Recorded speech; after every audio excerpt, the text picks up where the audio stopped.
So you know what you have to do for the random share giveaway. Yeah. We're giving away. I left the paper inside. Right, we're going to give away some grips tonight. Paul Standard's going to okay. give us grips on the random share giveaway. Good idea. And the trivia contest. I got. Don't say the word. Don't say the.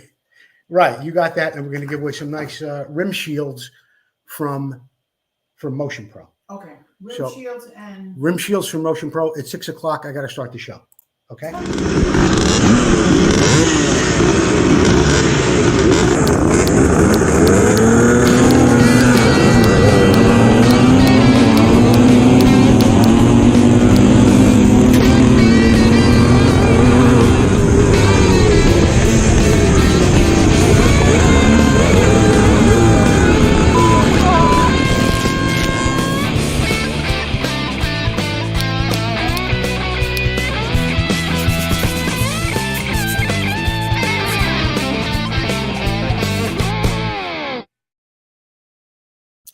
Good evening, everyone. You're watching Vintage Motocross Q&A. I am your host, Joe Abadi. Happy Valentine's Day to you.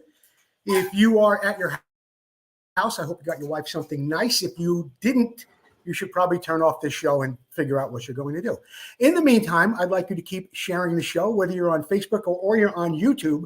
We have a random share giveaway winner tonight, and one of our sponsors, Preston Petty Products, has agreed to give away some nice grips to some of our random share giveaway folks. So once you do that, we'll pick out a random share giveaway a little bit later, winner a little bit later on in the show. We'll get your address to Paul Standard, and you will get a nice set of grips, compliments of Preston Petty Products.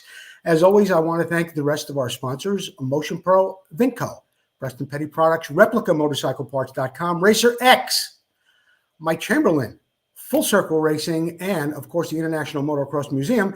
We have a new show supporter this week. It's Al Roof. Al Roof, thank you so much. I know you do a lot for vintage riding and off-road riding in North Carolina. Al Roof, thank you for becoming a show sponsor. We really, really appreciate that. Right now, we've got a Next Time Try This segment coming up. And the Next Time Try This segment for years has been sponsored by Vmxqa. They've done so much for us over the years. And this video happens to be from Vmxqa. Let's see what they got to say about some rod kits. Vmxqa.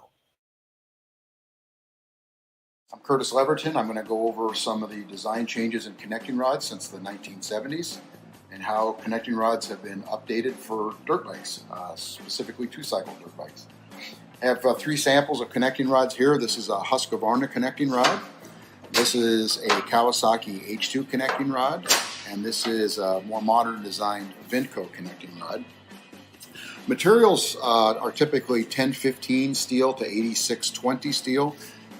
That was used back in the 70s, and still to this day that material is standard. The heat treating process today is mostly carburized, which is why you see this connecting rod with the copper plating on the rod beam, and that's to stop the carbon from diffusing into the beam and making the beam hard. One of the older ways it was done here on the Husqvarna is through what's called induction hardening, where they use a slightly higher carbon steel, but they're induction hardened here on the ends.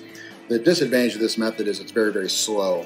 And also, since you're using a higher carbon steel, it tends to be a little harder on the bearing because the ductility of the rod beam isn't as good as 8620.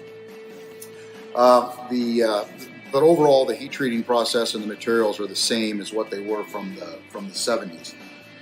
Design-wise, I want to take a quick look here at the rod beam on the Husqvarna. As you can see, there's no scalloped or dished out section through here. And so this is really pretty heavy rod beam design, and you won't see this in practice today. Most of them are dished out like this to produce a cross-section of an I-beam. Take a look here in terms of design, and I want to point out this Kawasaki H2, which is probably one of the worst designed connecting rods I've seen. Up here in the small end or the wrist pin bearing area, these holes that are drilled here at the 4 o'clock and the 8 o'clock position, this is something that is not done today anymore because the rods, the highest stress to the wrist pin are going across this section here, and you want to make the rod as strong as possible. You can see that's not done on any kind of a modern connecting rod design. Also down on the big end of the connecting rod, Here, the Husqvarna and the Kawasaki, neither one of them have ventilation slots like this. Ventilation slots extremely important for cooling the connecting rod bearing and getting lubrication in there. And they didn't do that back in the day, whereas now that's a standard to do that. Also, on the side of the connecting rod here, you can see these scallops. And on the modern connecting rod, the scallops are up here at the 12 and the 6 o'clock position. Here they have them on the sides. You don't see that as much anymore because this part of the connecting rod is where the most stress goes through the rod, and you want to have as wide a section through here as possible.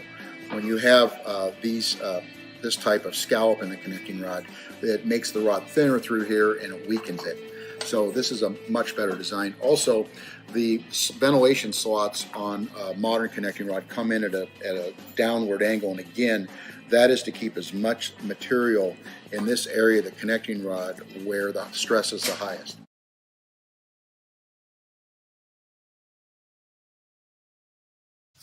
This week's Vmxqa special is a Mako 400 cylinder sleeve. It's 77 millimeters. It's good for 1974 through 1981 Mako 400s. It's made for Vmxqa by Advanced Sleeve. It's $179.95. That's this week at Vmxqa. I want to thank Curtis Leverton and Vmxqa for their years of support and for great videos like that. They really, really do the research on all the products they put out. I think I've got close to 1,000 products in their catalog right now. Be sure to see them at Vmxqa.com. Did you know that Jeff Kokoski always helps out and does a great job with things for us here at the show in the Did You Know segment? And Jeff came to us this week and wanted to know if I knew anything about JB Weld. Well, I thought I knew about it because I used it so often, but Jeff tells us here's how it all came about. And I'm going to be switching these pictures as I read this. Please be patient with me. If you do any of your own motorcycle mechanic work, or you've had some repair to a broken coffee cup, so to speak, you're familiar with a two-part epoxy called JB Weld. But did you know how JB Weld came about?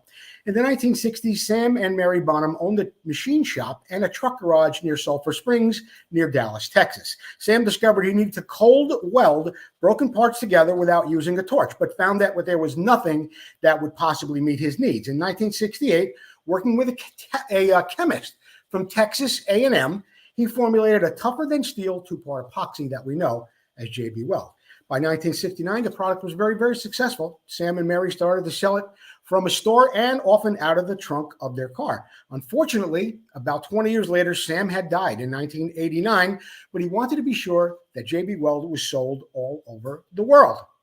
What happened after that was Mary went out, and within a year, she opened up a European hub in London, and she internationalized the JB Weld brand. In 2008, the company was purchased by a group of investors, and today it can be found in over 50,000 auto parts stores around the world.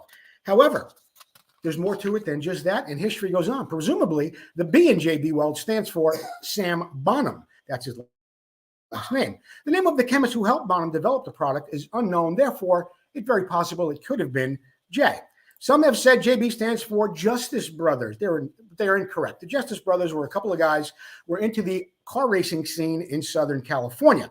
Now, during the early part of the internet, the Justice Brothers tried to take the initials JB Weld, as in Justice Brothers, but it didn't happen. Mary Bonham promptly sued the both of them for infringement, and she won. Now, a little bit about how JB Weld works. It's a two-part epoxy. As you know, it was first developed in Switzerland in the 1930s, and the German word was componente for the component of the two parts. Once equally mixed, the equal portions of chemical reaction starts, the adhesive solidifies fairly quickly, and you can apply it to just about anything, and it will make any two surfaces stick together. Now, the great thing about it is that both the resin and the hardener also contain other materials and fillers such as silica, calcium carbonate, and barium sulfate, and that controls the whole mixture. JB Weld sets up 4 to 6 hours. It's fully cured in 15 hours. Once it is cured, it will withstand temperatures, Susie, of up to 500 degrees Fahrenheit. And it's also water resistant and petroleum resistant. JB Weld can be used for an adhesive on a laminate, plugs, fillers, sealant, electrical insulators. It can be drilled, sanded, tapped, and machined. Some pretty incredible stuff. And Jeff Kokoski tells me that he had a little conversation with Don Kadalski about this. Don Kadalski told Jeffrey that he first saw J.B. Weld in an auto parts store in Florida. And they had two flanges glued together there. The parts manager there told Don Kadalski, "You'll never be able to pull this apart." Well, Don tried to grab two pieces of it and did all he could. And Don was a rough and tumble guy back in those days. He couldn't get it apart. And that was Don Kadalski's first introduction to J.B. Weld, and now we know a whole lot more about it as well, thanks to Jeff Kokoski. We've used J.B. Weld a lot over the years in the shop. It's great for little nicks on brake plates and a variety of other things, clutch covers, ignition covers. It's a great product. We love to use it, and yeah, now you know a whole lot more about it. We're going to take a little break. We're going to hear from our sponsor, the International Motocross Museum. We will be right back with more Vintage Motocross Q&A. Motocross struck America, coming from Europe like a lightning bolt, striking the hearts and minds of people all across the country and the world. Battles of intense racing and cutting rivalries with loyalty to brands and heroes intensified as years of blood, sweat, and dirt flew through the minds of those memories of champions as they wrestled their machines through almost impossible tracks. But where are those past champions? And where are their bikes? Terry Good, an ex-pro motocross racer, has made it his life mission to honor these heroes and the bikes they rode to stardom.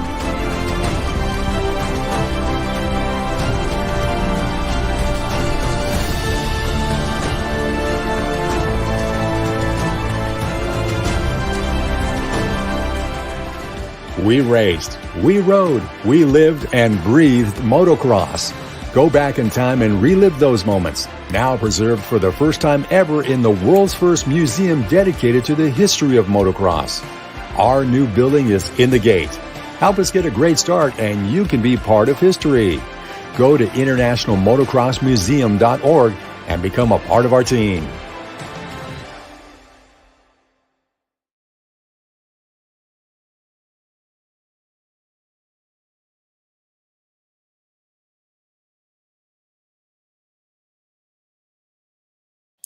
The International Motocross Museum. Visit them at internationalmotocrossmuseum.org, and you can also get some really great swag over there as well.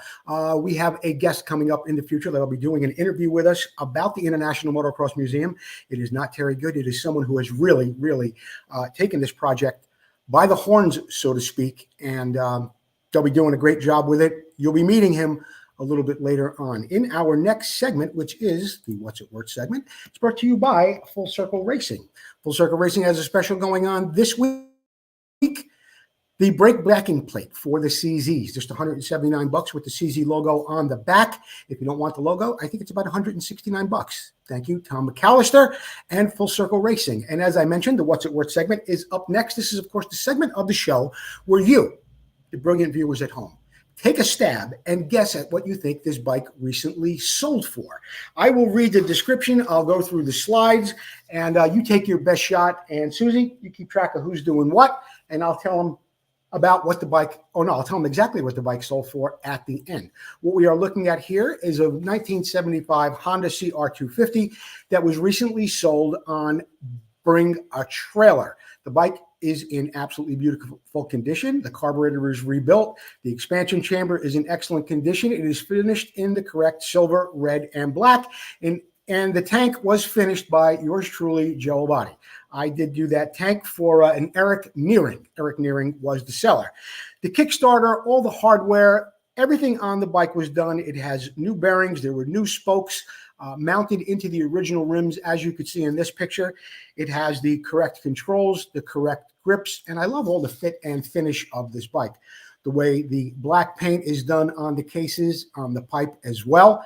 A nice difference in the way you see the carburetor finished off. It looks like it was vapor home to me.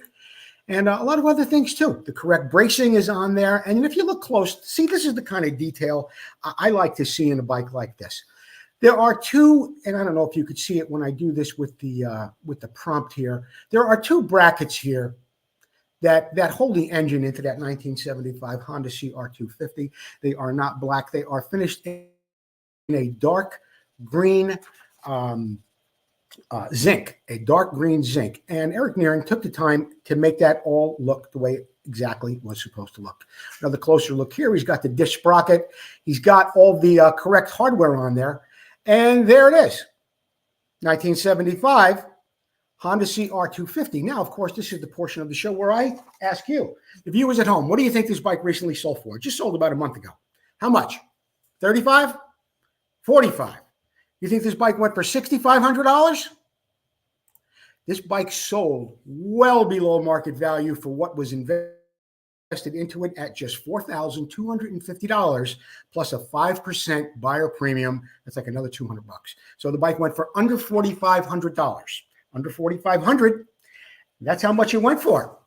Again, that segment is sponsored by Full Circle Racing. Thank you again, Tom McAllister. Susie, when you tell me who got the closest, maybe I'll be able to, maybe we'll give them a little prize. We'll give them something. It looks like my blank, but I can't see everybody. So okay. If anybody sees the Well, right number, then here's what you can let me know. Then here's what we'll do.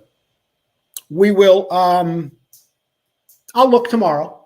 Okay. And whoever is closest without going over, I'll make sure that you get something nice from some of the sponsors. I don't know why it doesn't show me everything. The most recent, the older comments disappear. Do you want to use my phone to do it? Yeah. Okay. All right. Now, if there's nothing else, I have a show to continue Okay. with. All right. The next segment of our show, and don't forget to keep sharing the show too, because we're going to have a random share giveaway winner a little bit later on. They're going to get grips, and we have trivia coming up in a little while too. The next portion of our show is Moto Showcase, brought to you by Preston Petty Products. We've got a really nice bike here this week. It's a 1978 Suzuki RM400. I saw this bike in person in York it was about 3 weeks ago.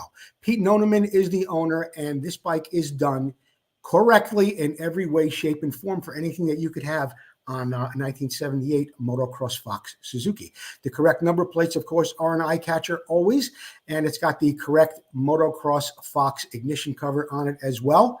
Beautiful paint job. I would think that Brian Fettigan did the paint job on this bike. I know Pete Noneman does use him for all the paint on all of his bikes. As you would expect to see, the Simons forks, the Fox Air shocks, and the aluminum swing arm. Pete didn't cut any corners on this bike, that's for sure.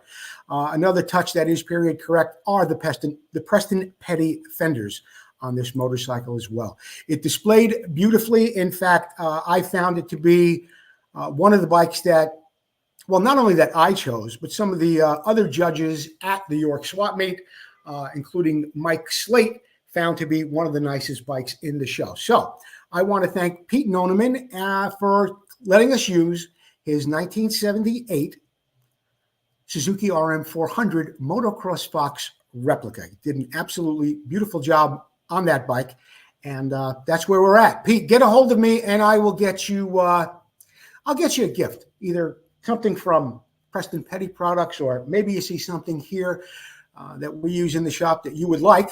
And we'll get you that, and you'll be happy. We're going to take a break right now, hear from our sponsor, Motion Pro, because I'm running out of oxygen. Got to take a break. We'll be right back with more Vintage Motocross Q. Hey, it's Joe Abadi for Vintage Motocross Q&A. When you're replacing a cylinder or a gasket or doing a top end on your bike, many times it's very, very difficult to get to the nuts that are on the base. And you want to be sure that you torque those evenly whenever you change a top end. Motion Pro has come up with this great tool.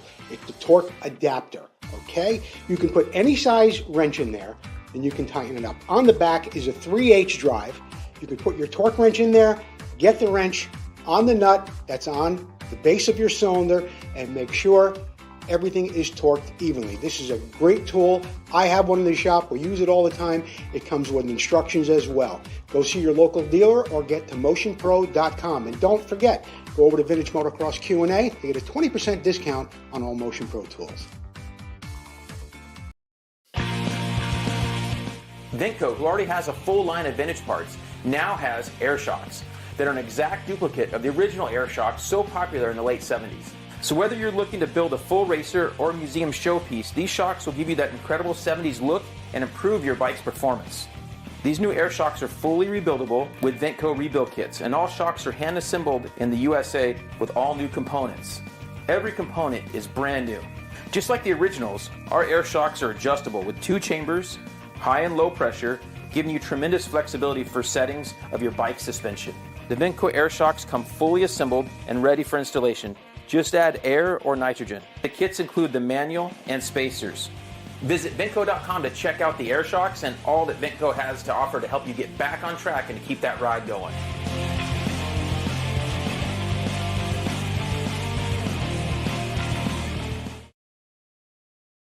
As I promised you, trivia returns tonight. So put on your thinking caps. We've got something a little kind of interesting, I think, because in the past we've spoken about famous brothers that have raced, and we've had Gary and Dwayne Jones, of course, Jimmy and Ronnie Pomeroy, the DeSoto brothers, the Tripes brothers.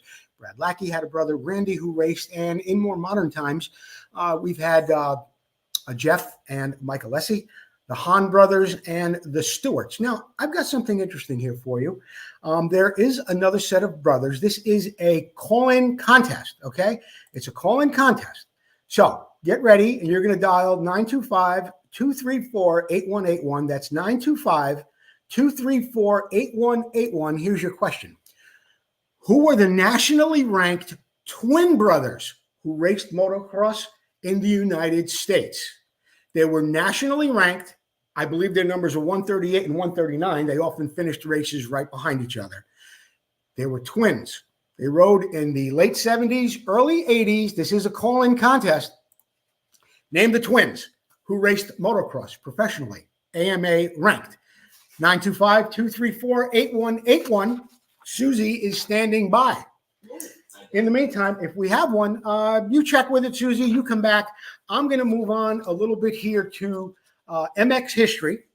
And when Susie gets the winner and we make sure that he has the right answer, we'll go on from there.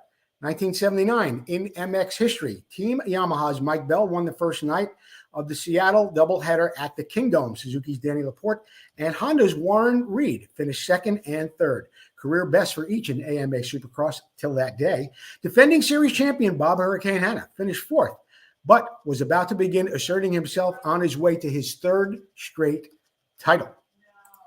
In 1986, Team Honda's Rick Johnson, man, he was hip, huh? Defending AMA Supercross champion Jeff Ward at the San Diego round.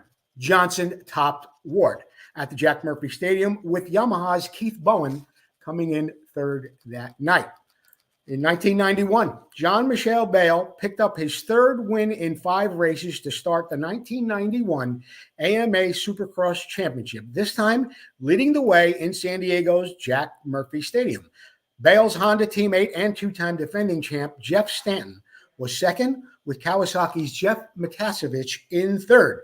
The 125 winner that night was kind of a new kid on the block. He was coming out there, working his way up. He was on a Team Peak Honda, a really trick-looking bike. It was blue and white.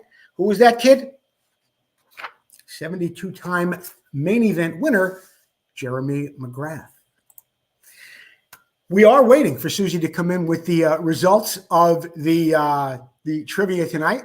If you just tuned in and you haven't heard the trivia, I will read it to you one more time. It is a call-in segment. But who were the nationally ranked twin brothers who raced motocross in the U.S. in the late 70s and early 80s? This is a contest for... But the wrong answers. Well, we got wrong answers so far. I might have to start giving some hints. Anyway, they are twins. If you do know it, it's 925-234-8181. How am I going to give? I'll tell you what, Yamaha sponsored them, and so did Fox. Their father was a staple at the races as well.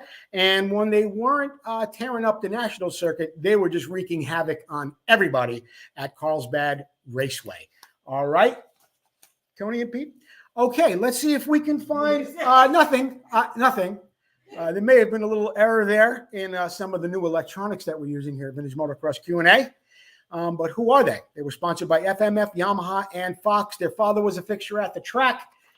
Who are these two famous writers.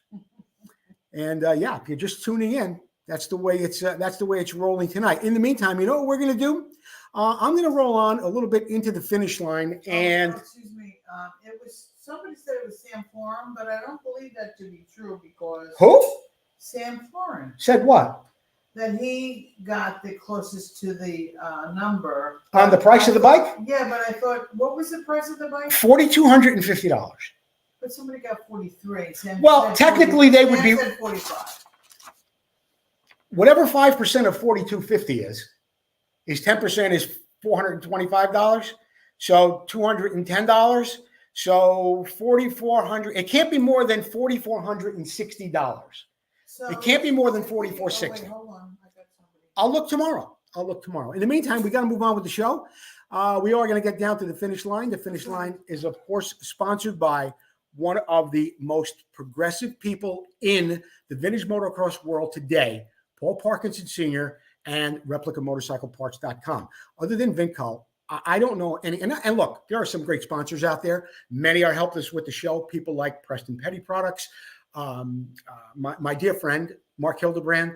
But as far as a variety of parts, things that really, really change the complexion of vintage motocross and people doing restorations, nobody tops Vmxqa and this guy right here, Paul Parkinson Sr. And this week, their special is, see, it's things like this that make the difference. See this little cable guide? This little cable guide is just $10. And it was on every Elsinore from 1973 to 1979. It's on the down tube. It keeps the clutch cable away from the pipe on your bike. And those are just some of the things that Paul Parkinson is bringing us these days, not to mention things like this. Beautiful reproduction of the air filter cage for your 1974 Honda. Beautiful things like this. Chain buffers, 1978, 79. Who's looking for a 1973, 74 Honda Elsinore chain guide? Everybody who's restoring a 1973, 74 Elsinore.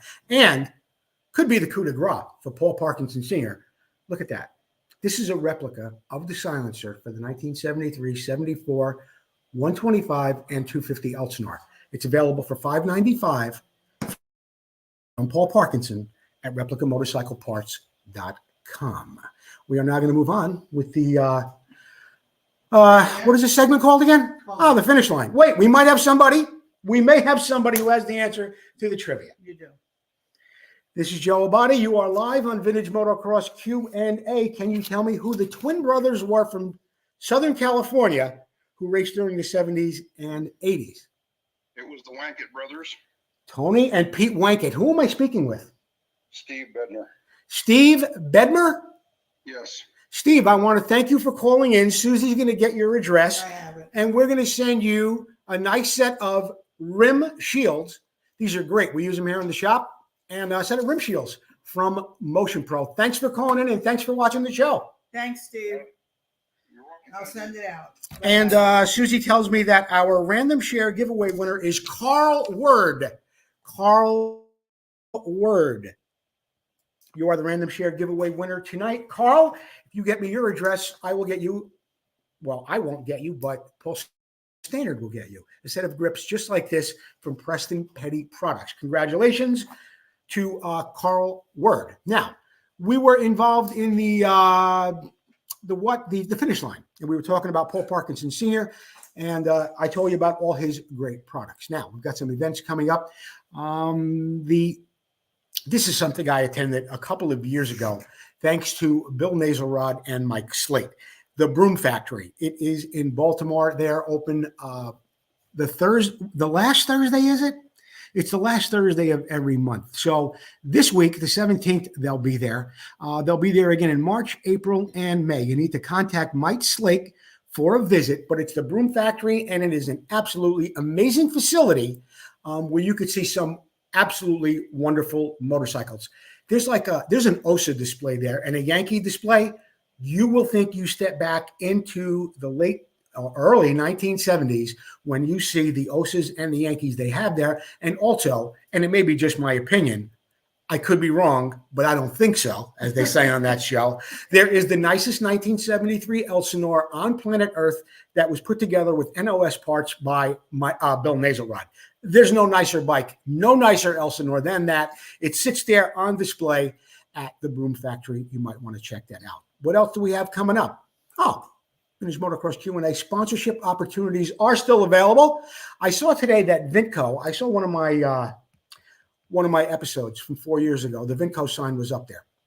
So Vmxqa has been a sponsor of ours for 4 years now. And so is Motion Pro a couple of years, Preston Petty Products, all of them. And they're all up there because they're seeing results. And you can too, for not as much as you think.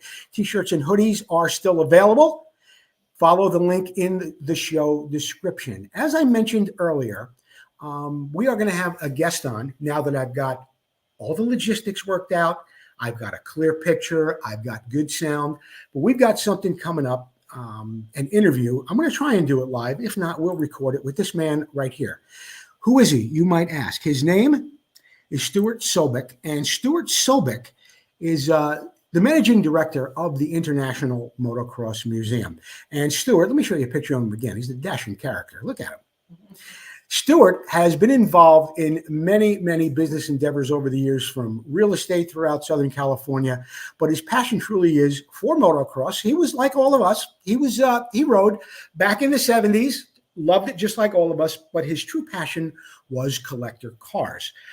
I don't want to tell you too much about Stuart, but he did put a collector car show together that was this year. It's been for the last 5 years, actually, on display at the Wynn in Las Vegas. How big was it? It's the third largest car show in the world, with people sending their cars for one day, excuse me, all the way from Europe. Absolutely incredible things. He's done very, very well in that business. He's got a lot of contacts, and he is really interested in seeing the International Motocross Museum take off. I'm going to need a little break here. We'll be right back.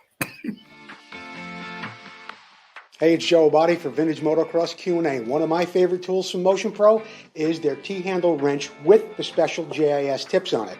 What I really like about it is there's a little opening on each end. You can put your tip in there. It's magnetic. You don't have to worry about losing it.